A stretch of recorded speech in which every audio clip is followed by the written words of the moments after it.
Hey everybody, it's Tom. In this video I want to share with you a technology tool that we can use to create things to help us out in our classrooms.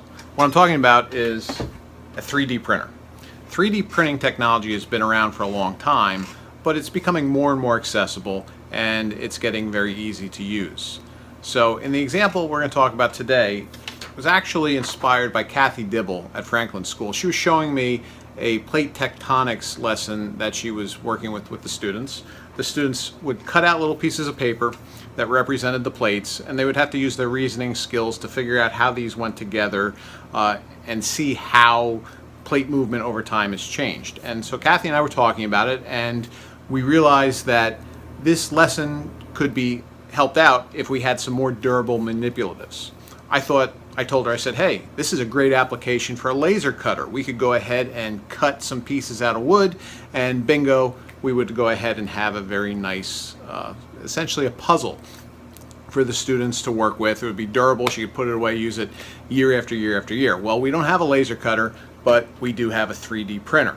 So, long story short, what I want to show you today is how I came up with making some little plate tectonic puzzle pieces. This is North America, and there are lots of other applications for this. You're basically only limited by your imagination. Some of the other things that we're doing is it says WHS Science, but this is actually for attaching a cell phone to a microscope.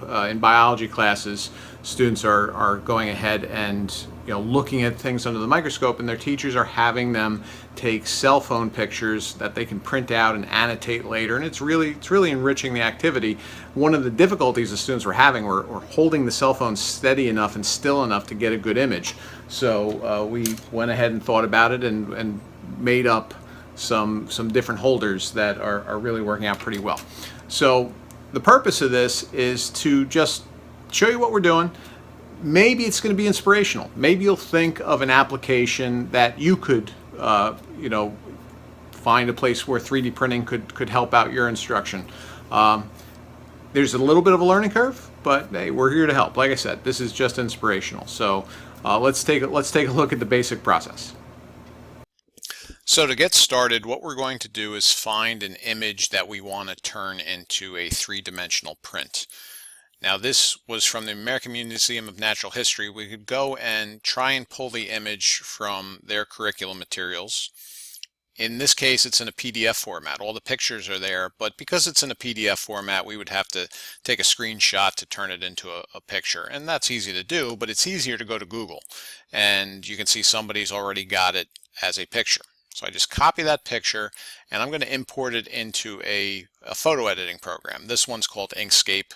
It's free. It's relatively easy. And I'm not going to go into all the details here, but what I need to do is turn this into a scalable vector graphic, an SVG file. And the reason I have to do that is because that's what the program that I'll use to make the 3D printer file needs in order to make it three-dimensional.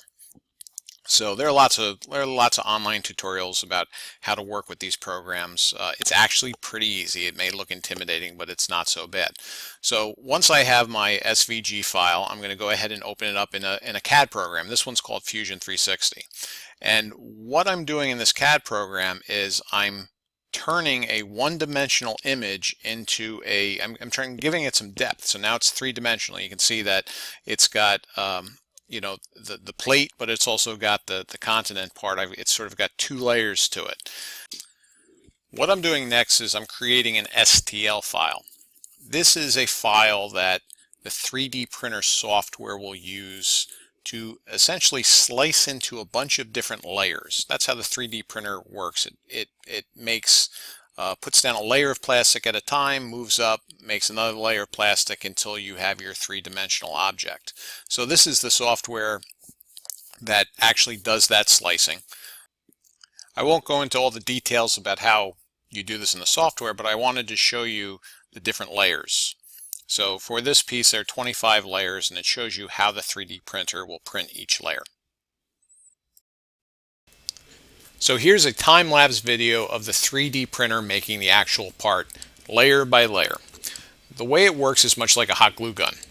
It heats plastic up to almost its melting point, make it nice and soft, and then squirts it out through a nozzle into the shape that you created.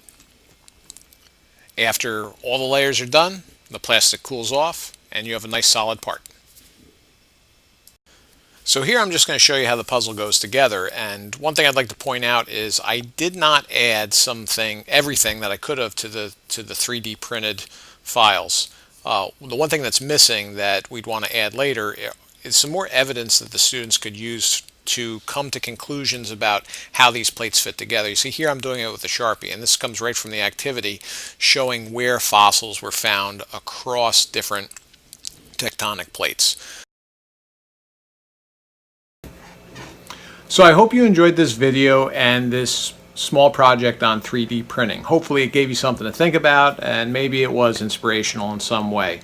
If you have a project that you'd like to work on, shoot me an email and I can hopefully point you in the right direction to make it a reality. Take care. See you next time.